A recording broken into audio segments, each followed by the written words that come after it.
الحمد لله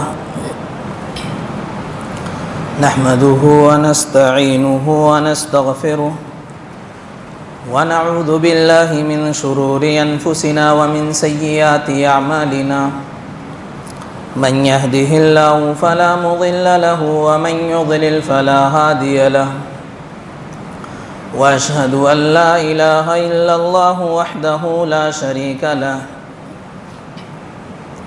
وأشهد أن محمدًا عبده ورسوله أما بعد فإن خير الحديث كتاب الله وخير الهدي هدي محمد صلى الله عليه وسلم وشر الأمور محدثاتها وكل محدثة بدعة وكل بدعة ضلالة وكل ضلالة في النار.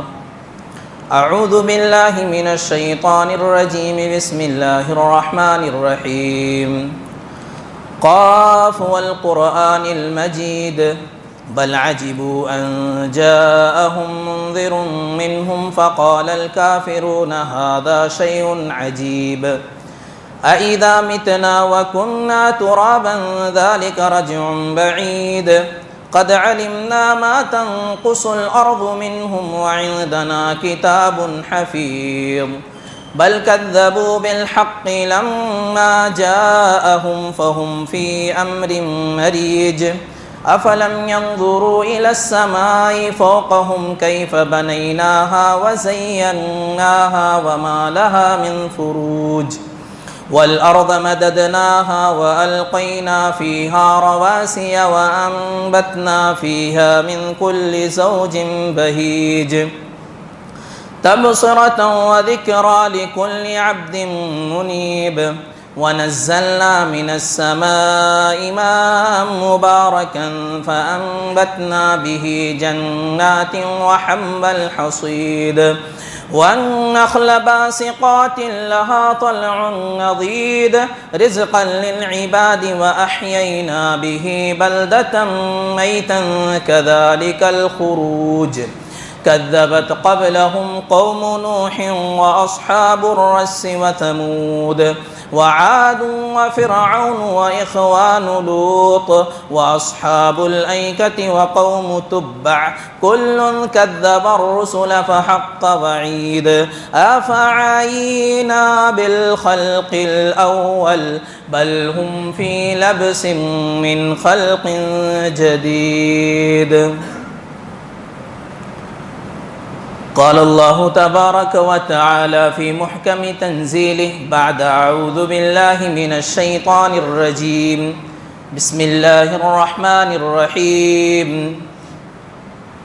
فإن تنازعتم في شيء فردوه إلى الله والرسول إن كنتم تؤمنون بالله واليوم الآخر ذلك خير وأحسن تأويلا. رب اشرح لي صدري ويسر لي أمري واحلل عقدة من لساني يفقه قولي. سبحانك لا علم لنا إلا ما علمتنا إنك أنت العليم الحكيم. رب زدني علما رب يسر ولا تعسر وتمم بالخير. تمام قسم کی تعریف وحدہ لا شریک خالق کائنات مالک ارض و سما کے لیے ہیں. بے شمار درود و سلام ہوں اس ہستی اقدس و مقدس پر جن کا نام نامی اسم گرامی محمد اکرم صلی اللہ علیہ وعلا آلہ واصحابہ وبارک وسلم ہے. وہ ذات مقدسہ مبارکہ مطہرہ کہ رب العزت نے جنہیں کائنات کی رحمت بنا کر کے بھیجا اور جن کے ذریعے سے اہل کائنات کی ہدایت اور رہنمائی کا بندوبست فرمایا. اسلامی بھائیوں اور پردہ نشین اسلامی بہنوں، ایک مسلمان کی اصل کامیابی اسی میں ہے کہ وہ اللہ اور اس کے رسول کی اطاعت و فرما برداری کرے. قرآن مجید میں نبی اکرم صلی اللہ علیہ وسلم کی احادیث مبارکہ میں اللہ اور اس کے رسول کی جو تعلیمات موجود ہے ان تمام تعلیمات کی پیروی کرے، اس کی خلاف ورزی نہ کرے، اس کی نافرمانی نہ کرے۔ اصل کامیابی اسی میں ہے کہ قرآن و حدیث کے مطابق اپنی زندگی گزار دے۔ اللہ تبارک و تعالیٰ کا فرمان ہے من یطع اللہ ورسولہ یدخلہ جنات تجری من تحتها الانہار خالدین فیہا وذالک الفوز العظیم۔ کہا اللہ نے کہ جو شخص اللہ اور اس کے رسول کی اطاعت و فرما برداری کرے گا، اللہ تبارک و تعالیٰ ایسے شخص کو ان باغات کے اندر داخل کرے گا جس کے نیچے نہریں جاری ہوں گی، اور پھر وہ شخص اس کے اندر ہمیشہ ہمیشہ رہے گا، اور یہی بڑی کامیابی ہے۔ اس کے برعکس کہا وَمَن يَعْصِ اللَّهَ وَرَسُولَهُ وَيَتَعَدَّ حُدُودَهُ، جو شخص اللہ اور اس کے رسول کی نافرمانی کرے گا، مقرر کیے ہوئے حدود سے تجاوز کر جائے گا، یدخلہ نارا خالدا فیہا، اللہ تبارک و تعالیٰ ایسے شخص کو آگ میں داخل کرے گا، جہنم میں داخل کرے گا، اور پھر وہ شخص اس کے اندر ہمیشہ ہمیشہ رہے گا۔ وَلَهُ عَذَابٌ مُّہِینٌ، اس کے لیے رسوا کر دینے والا عذاب ہوگا۔ غور کیجئے، اس آیت کریمہ میں اللہ تبارک و تعالیٰ نے خوشخبری اور بشارت سنا دی ہے ان لوگوں کو جو لوگ اللہ اور اس کے رسول کی اطاعت و فرما برداری کریں۔ کس چیز کی خوشخبری؟ جنت کی خوشخبری۔ اس کے برعکس اللہ نے وعید سنائی ہے جہنم کی ان لوگوں کو جو اللہ اور اس کے رسول کی نافرمانی کریں گے، مقرر کیے ہوئے حدود سے تجاوز کر جائیں گے۔ اب ہم سب کی یہ ذمہ داری بنتی ہے کہ ہم اور آپ اپنا اپنا جائزہ لے لیں کہ ہم کس راستے پر چل رہے ہیں، جنت کے راستے پر یا جہنم کے راستے پر۔ ہر شخص اپنا جائزہ بخوبی لے سکتا ہے، اپنے گروبانوں میں جھانک کے ہم دیکھ سکتے ہیں کہ ہم اور آپ کس راستے پہ چل رہے ہیں۔ اور ایک چیز غور کرنے کی آیت کریمہ میں یہ ہے میرے بھائیوں اور میری اسلامی بہنوں کہ اس میں بشارت سنا دی گئی ہے ایسے لوگوں کو، جنت کی بشارت جو اللہ اور اس کے رسول کی اطاعت و فرما برداری کریں گے۔ سوال یہ ہے کہ اللہ تبارک و تعالی کی اطاعت اور فرما برداری کیسے ہوگی؟ اس کا جواب ہے قرآن مجید کے پڑھنے، پڑھانے، سیکھنے، سکھانے اور اس قرآن کو اپنی زندگی کا دستور بنا لینے سے ہوگی۔ اسی طرح سے نبی صلی اللہ علیہ وسلم کی اطاعت و فرما برداری کیسے ہوگی؟ اس کا جواب ہے نبی اکرم صلی اللہ علیہ وسلم کی احادیث کا مطالعہ کرنے، پڑھنے، پڑھانے، سیکھنے، سکھانے اور اپنی زندگی گزارنے کے لیے نبی کی احادیث کو دستور بنا لینے سے ہوگی۔ یہ بات طے ہے، کنفرم ہے کہ ایک شخص کی کامیابی، چاہے دنیا میں کامیاب ہونا چاہتا ہو وہ یا آخرت میں کامیاب ہونا چاہتا ہو، تو اس کی کامیابی کا دار و مدار قرآن و حدیث کے اوپر عمل کرنے میں ہے، جیسا کہ آیت کریمہ سے واضح ہو چکی ہے یہ بات۔ اس لیے ہم سب کی ذمہ داری بنتی ہے کہ ہم اور آپ اپنی زندگی قرآن اور احادیث کے مطابق گزاریں، قرآن و حدیث کو زندگی گزارنے کے لیے دستور بنا لیں۔ انسان دنیا میں کامیاب ہونا چاہتا ہو یا آخرت میں، تو اس کی کامیابی کا دار و مدار قرآن و حدیث پر عمل کرنے میں ہی ہے۔ ایک سوال الگ یہ بھی ہے کہ قرآن و حدیث کو سمجھنے اور اس پر عمل کرنے میں ہم کن کو معیار مانیں، کن کو آئیڈیل مانیں؟ ہر شخص سے آپ سنتے چلے آ رہے ہوں گے اور ہمیشہ یہ سنا جاتا ہے کہ ایک شخص کہتا ہے کہ ہمارے عالم صاحب کی بات سنیے، وہ قرآن جیسے سنا رہے ہیں سمجھا رہے ہیں ویسے سمجھ جائیے۔ دوسرا شخص کہتا ہے کہ ہمارے عالم نبی اکرم صلی اللہ علیہ وسلم کی احادیث کو، قرآن کریم کی آیات کو جیسے معنی مفہوم بتا رہا ویسے سمجھیے۔ یہ کیسے ہو سکتا ہے کہ ہر کسی کی بات ہم مان لیں قرآن و حدیث کے سمجھنے میں؟ کیونکہ سب کی بات ایک دوسرے سے مختلف ہے۔ ایک شخص ایک آیت کی تشریح الگ کر رہا ہے، دوسرا الگ کر رہا ہے۔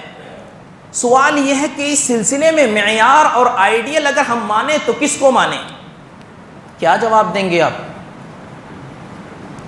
اس سلسلے میں معیار اور آئیڈیل نہ آپ مجھے مانیے، نہ جو لوگ کہتے ہیں کہ فلانے کا سنیے فلانے کا سنیے ان کا مانیے، کسی کی ماننے کی ضرورت نہیں ہے۔ آپ مانیے اللہ رب العالمین کی بات۔ دیکھیے قرآن مجید کے اندر کہ اللہ رب العالمین نے اس سلسلے میں کن کو آئیڈیل اور کن کو معیار بنایا ہے۔ معلوم ہے وہ کون ہے جن کو اللہ تبارک و تعالیٰ نے قرآن مجید کے سمجھنے اور اس پر کیسے عمل کیا جائے گا اس سلسلے میں معیار اور آئیڈیل اگر اللہ نے کسی کو قرار دیا ہے تو وہ کون لوگ ہیں؟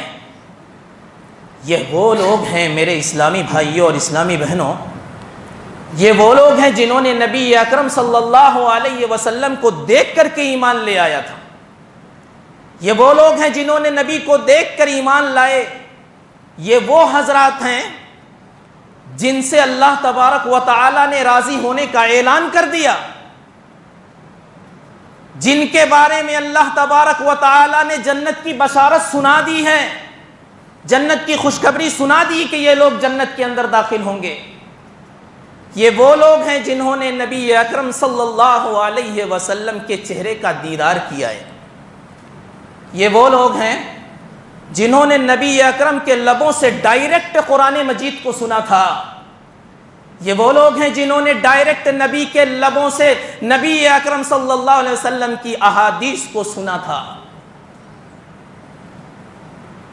یہ وہ صحابہ کرام ہیں جنہیں ہم اور آپ صحابہ کرام کے نام سے جانتے ہیں، جو نبی اکرم صلی اللہ علیہ وسلم کے ڈائریکٹ شاگرد بنے ہیں۔ ان کی ایمان کو اللہ تبارک و تعالی نے دنیا کے تمام لوگوں کے لیے آئیڈیل اور معیار قرار دیا اور کہا کہ ان کی طرح سے ایمان لائے تو کام بنے گی، ہدایت یافتہ ہو جاؤ گے، ورنہ نہیں ہو سکتے۔ کہا فَإِنْ آمَنُوا بِمِثْلِ مَا آمَنْتُمْ بِهِ فَقَدْ اهْتَدَوْا، اگر لوگ آپ کی طرح ایمان لے آئیں تو ہدایت یافتہ ہو جائیں گے، ہدایت پا جائیں گے۔ وَإِن تَوَلَّوْا، اس کے برعکس سے کہا وَإِن تَوَلَّوْا فَإِنَّمَا هُمْ فِي شِقَاقٍ، اگر یہ لوگ بات نہ مانے، منہ پھیر لیے، اعراض کر لیے اس بات سے، تو جان لیجئے کہ یہ آپ کی مخالفت پر تلے ہوئے ہیں۔ صحابہ کرام کے ایمان کی طرح سے اگر ہم اور آپ ایمان لاتے ہیں تو کام بن جائے گی، بات بنے گی، ہدایت یافتہ ہوں گے، ورنہ نہیں ہو سکتے۔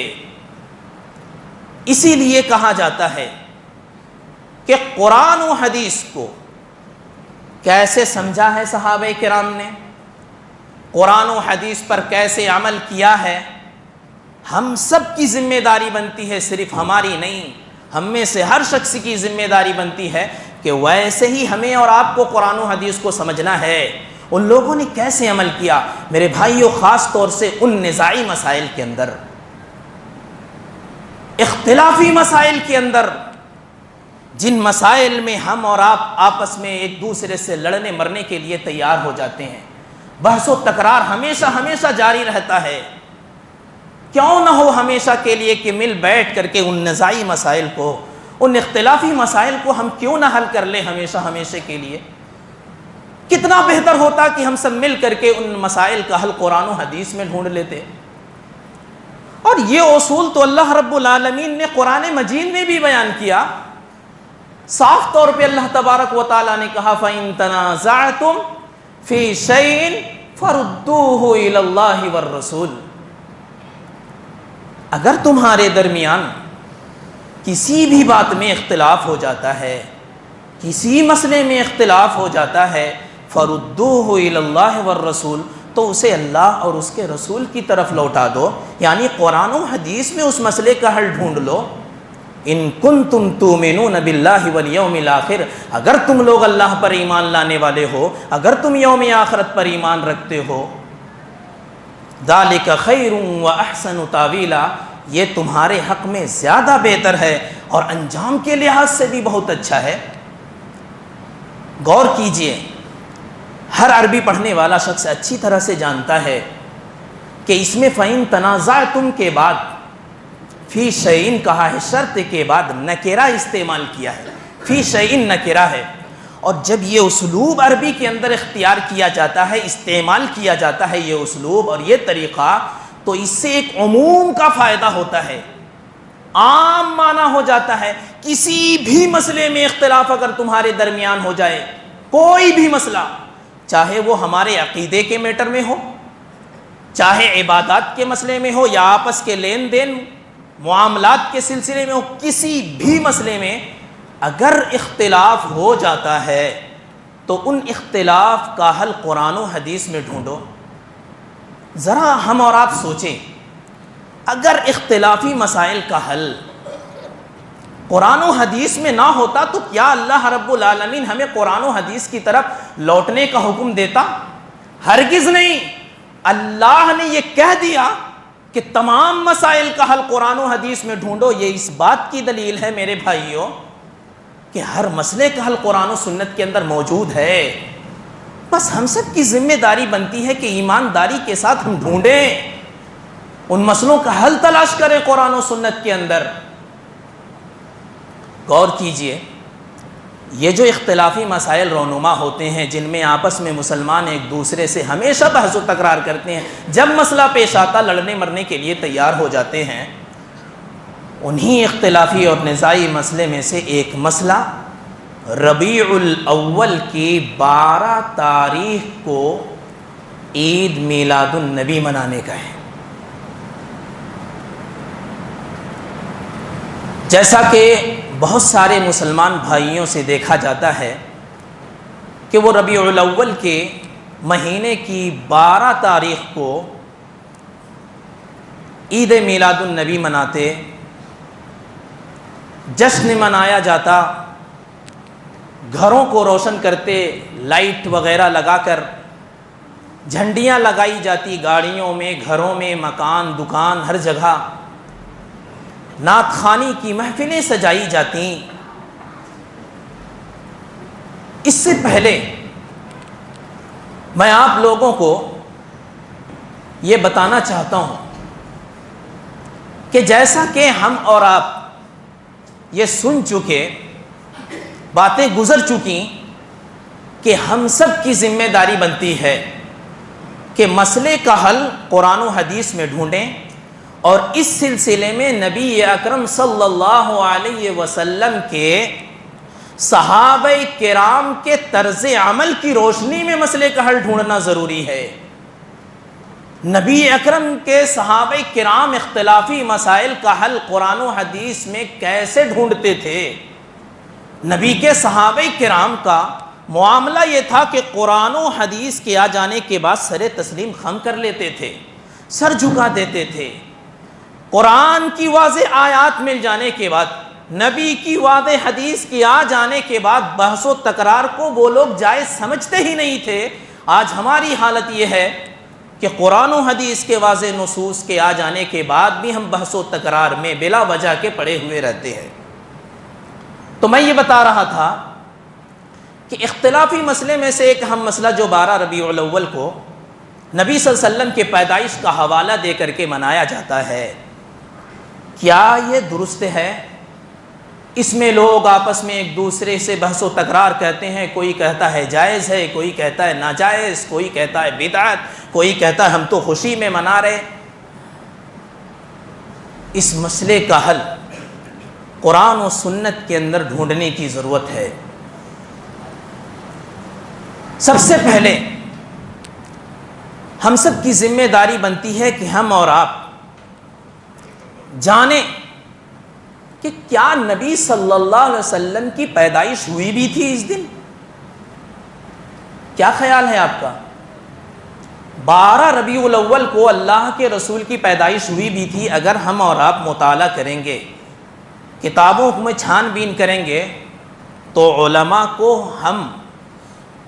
علماء کے اقوال کو ایک دوسرے سے خلاف پائیں گے۔ شاید اس اختلاف میں حکمت یہ ہو کہ لوگ بچ جائیں، نہ منائیں، شاید یہ حکمت ہو اللہ رب العالمین کی۔ کوئی کہتا ہے کہ 9 ربیع الاول کو پیدائش ہوئی، کوئی 8 کا تذکرہ کرتا، کوئی 12، کوئی اور تاریخ کا تذکرہ کرتا۔ لیکن یاد رکھیے میرے بھائیو، تمام علماء اس بات پر اتفاق ہے، تمام علماء کا، کہ نبی اکرم صلی اللہ علیہ وسلم کی وفات جو ہوئی ہے وہ 12 تاریخ کو، اس میں کسی کا اختلاف نہیں ہے۔ اختلاف پیدائش کے سلسلے میں ہے کہ 12 کو ہوئی ہے یا نہیں، لیکن اتفاق ہے کہ اللہ کے رسول کی وفات 12 ربیع الاول کو ہوئی ہے۔ اب سوال یہ ہے کہ اگر 12 ربیع الاول کو خوشی منائی جا رہی ہے تو یہ کون سی خوشی ہے؟ ایک شخص کی وفات کے دن خوشی منائی جاتی ہے۔ کتنے افسوس کی بات ہے کہ وہ دن جس دن نبی کے صحابہ کرام کا حال بہت عجیب سا تھا، غم میں ڈوبے ہوئے تھے۔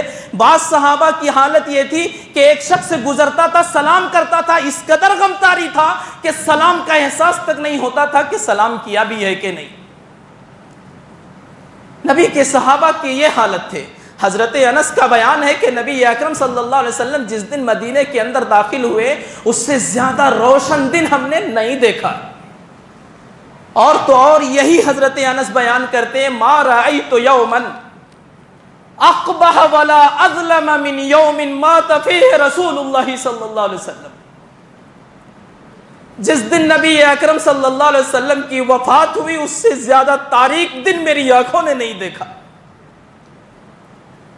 نبی کے چہتے، نبی کے شاگرد، نبی سے بے پناہ محبت کرنے والے صحابہ کرام کا یہ حال تھا نبی کے وفات کے دن، اور آج ہماری حالت یہ ہے کہ ہم خوشیاں منا رہے ہیں۔ کیا آپ کے گھر میں اگر کسی کی وفات ہو جائے اس دن، اسی دن کیا آپ اس کا برتھ ڈے منائیں گے؟ کیا خوشی منائیں گے؟ آپ کا دل گوارا کرے گا؟ ایک صحابی سے پوچھا گیا، تمہیں کیا اچھا لگا کہ نبی اکرم صلی اللہ علیہ وسلم کے اوپر مٹی ڈالو؟ یہ حالت تھی، غم میں ڈوبے ہوئے تھے صحابہ کرام۔ اور آج ہماری حالت یہ ہے کہ ہم اسی دن، وفات کے دن، خوشیاں منا رہے جس پر تمام علماء کا اتفاق ہے کہ 12 کو وفات ہوئی ہے۔ بہت افسوس ہوتا ہے، اور مجھے تعجب ہمیشہ اس بات کا رہتا ہے کہ اس سے پہلے میں سنتا تھا کہ لوگ اس کو 12 وفات کے نام سے جانتے تھے۔ پتہ نہیں یہ میلاد النبی کے نام سے کب مشہور ہوا، اور ہم میں جو عمر دراز شخص ہیں وہ بھی اچھی طرح سے جانتے ہوں گے کہ لوگ اس سے پہلے اس دن کا نام 12 وفات سے لیا کرتے تھے۔ میرے بھائیوں، ہم سب کی ذمہ داری بنتی ہے ایمانداری کے ساتھ، میں آپ کا بھائی ہوں، آپ ہمارے بھائی ہیں، ہم اور آپ ہمیشہ کے لیے اس مسئلے کو کلیئر کر لیتے ہیں، مل بیٹھ کر کے دیکھیں قرآن و حدیث کے اندر مسئلے کا حل کیا ہے۔ جب ہم ایمانداری سے قرآن کریم کو پڑھیں گے، معتبر مفسرین کرام جن کے اوپر لوگوں کا اعتماد ہے، بھروسہ ہے، ان مفسرین کو پڑھیں گے تو کہیں بھی آپ کسی آیت کی تفسیر کرتے ہوئے یہ نہیں پائیں گے کہ جشن میلاد النبی منانا جائز ہے۔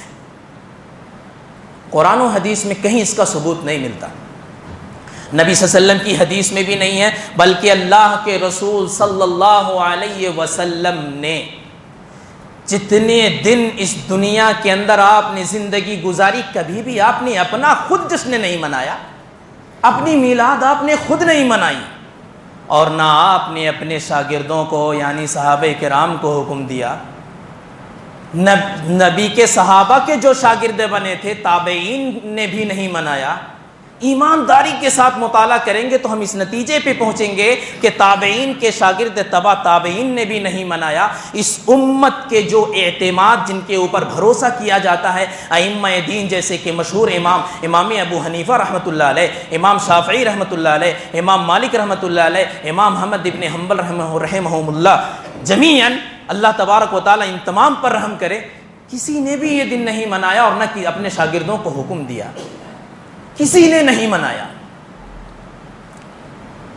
جب نبی کے شاگردوں نے نہیں منایا، یعنی صحابہ کرام نے، جو صحابہ کرام کو جب کبھی کسی ایک نیکی کے بارے میں معلوم ہوتا تھا فوراً کرنے کے لیے تیار ہو جاتے تھے اور کر کے اس نیکی کو چین کی سانس لیتے تھے۔ اگر یہ نیکی کا کام ہوتا تو نبی کے صحابہ سے کیسے چھوٹ سکتا تھا؟ یہ وہ صحابہ کرام اور خاص کر کے نبی کے بعد جو خلفائے راشدین تھے، اگر ہم اور آج آپ اعتراض کر سکتے ہیں کہ حکومت کی طرف سے پرمیشن نہیں ہے، ہم یہ نہیں کر پاتے، وہ نہیں کر پاتے، صحابہ کرام خلفائے راشدین کے ہاتھوں میں مملکت تھا، حکومت سرداری ان کے ہاتھوں میں تھی۔ اگر یہ چیز جائز ہوتا تو انہیں کون روکنے والا تھا؟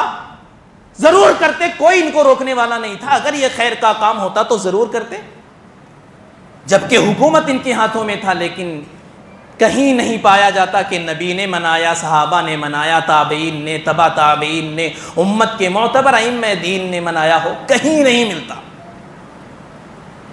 غور کیجئے گا، جب نبی کے صحابہ نے نہیں منایا تو ہم اور آپ اگر نبی اکرم کے صحابہ کرام کے طریقے کو چھوڑ کر کے اگر دوسرا طریقہ، جو طریقہ آج رائج ہے میلاد وغیرہ منانے کا، جبکہ یہ واضح ہو چکا کہ نبی کے صحابہ کا طریقہ نہیں تھا، اگر ہم میلاد مناتے ہیں اور نبی کے صحابہ کے طریقے کے خلاف چلتے ہیں تو کیا کامیاب ہوں گے؟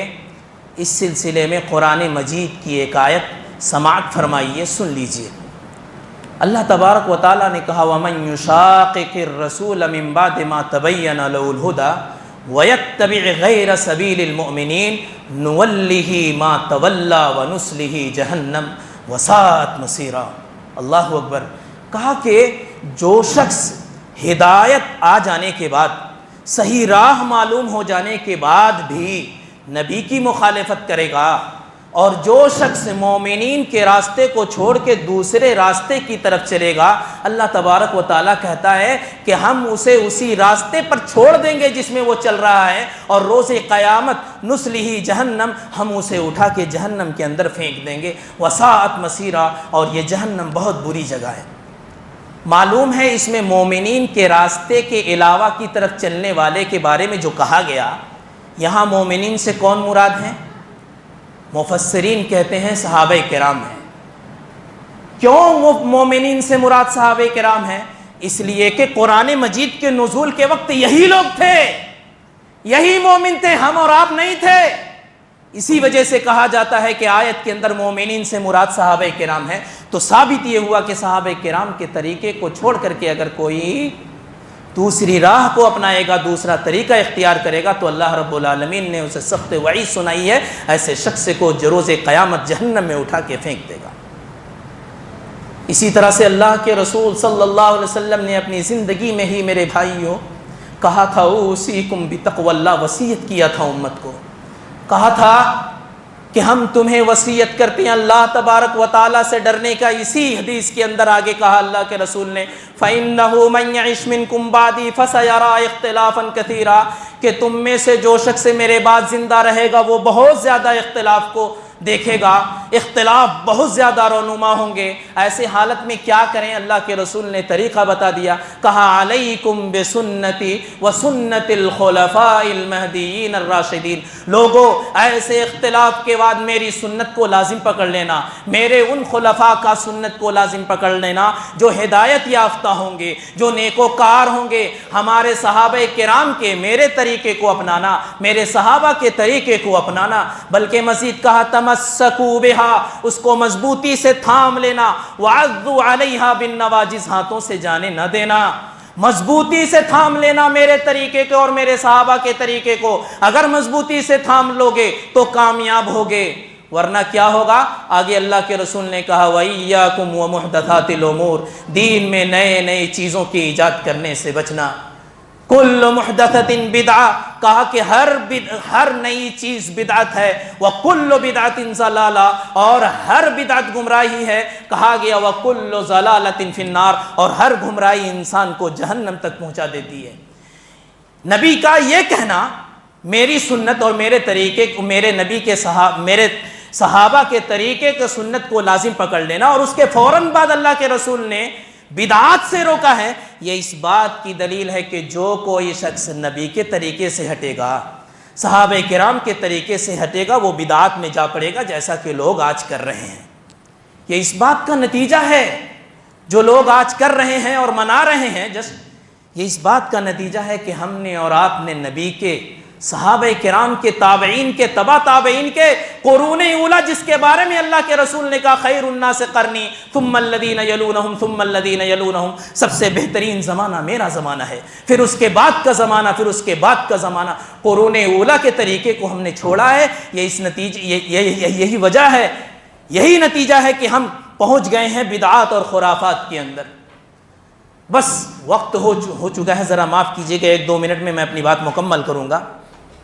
ایجاد اس کا ہوا کب؟ پھر جب نبی کے طریقہ، صحابہ کا طریقہ نہیں ہے، تابعین کا، تو ایجاد کب ہوا؟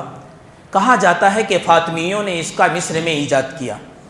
فاطمیوں نے، ان لوگوں نے مسلمانوں کو مجبور کر دیا، کہا سڑکوں کو روشن کرو، گلیوں کو روشن کرو، اور ربیع الاول کے مہینوں کی راتوں میں مصر کی سڑکوں کو روشن کر دیا جاتا تھا، گلیوں کو روشن کر دیا جاتا تھا، اور خاص طور سے جس شخص کا نام آتا ہے ایجاد کرنے میں، وہ ہیں المعز لدین اللہ العبیدی۔ المعز لدین اللہ العبیدی یہ اتنا بدترین شخص تھا، افسوس ہوتا ہے کہ آج لوگ کس کے طریقے پہ چل پڑے ہیں۔ غور کیجئے کون شخص تھا جس نے ایجاد کیا تھا۔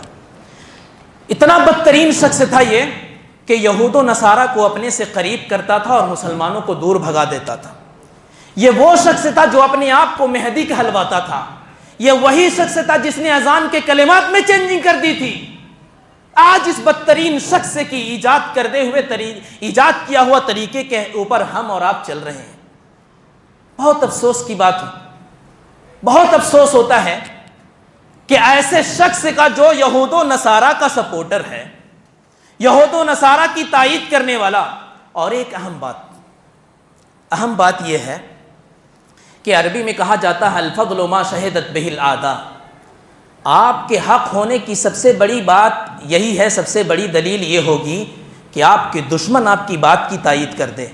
معلوم ہے اس کے سپورٹ میں جشن میلاد کی تائید میں ایک بڑی کتاب لکھی گئی، تاریخ الاحتفال بالمولد النبوی۔ تاریخ الاحتفال بالمولد النبوی، اس کتاب کے لکھنے والے حسن الصندوبی ہیں۔ ایک انسان جب کتاب لکھتا ہے، بہت آسان کام نہیں ہوتا میرے بھائیوں، بہت محنت لگتا ہے، خون پسینہ ایک کرنا پڑتا ہے کتاب لکھنے کے لیے۔ اور وہ آدمی جو میلاد کے سپورٹ میں، تائید میں کتاب لکھ رہا ہو، کتنا محنت کیا ہوگا وہ، اندازہ لگائیے آپ۔ معلوم ہے آخر وہ کیا لکھ جاتے ہیں؟ انہوں نے لکھا ہے اس کتاب کے اندر کہ یہ تمام عید، یہ میلے، یہ میلاد النبی وغیرہ منانا ان بدعات میں سے ہے جن کی اجازت نہ اللہ نے دی ہے نہ رسول نے دی ہے، بلکہ اشارہ تک نہیں ملتا۔ تائید میں لکھنے والا شخص کہتا ہے کہ بدعات میں سے ہے، اشارہ تک نہیں ملتا اللہ اور اس کے رسول سے، یہ ثابت ہی نہیں ہے۔ ضرورت اس بات کی ہے کہ ہم اور آپ ایمانداری کے ساتھ کتابوں کا مطالعہ کریں۔ اخیر میں 1-2 اعتراضات بہت اٹھتے ہیں، ان اعتراضات کا جواب دے کے میں اپنی بات مکمل کروں گا۔ لوگ کہتے ہیں کہ میلاد کا منانا اگر کہیں ہے نہیں، منع بھی تو نہیں ہے، تو اس کا جواب یہ ہے کہ 1 رکعت نماز کی پہلی رکعت اگر مثال کے طور پر مان لیا جائے، اس میں 3 سجدہ آپ کر سکتے ہیں۔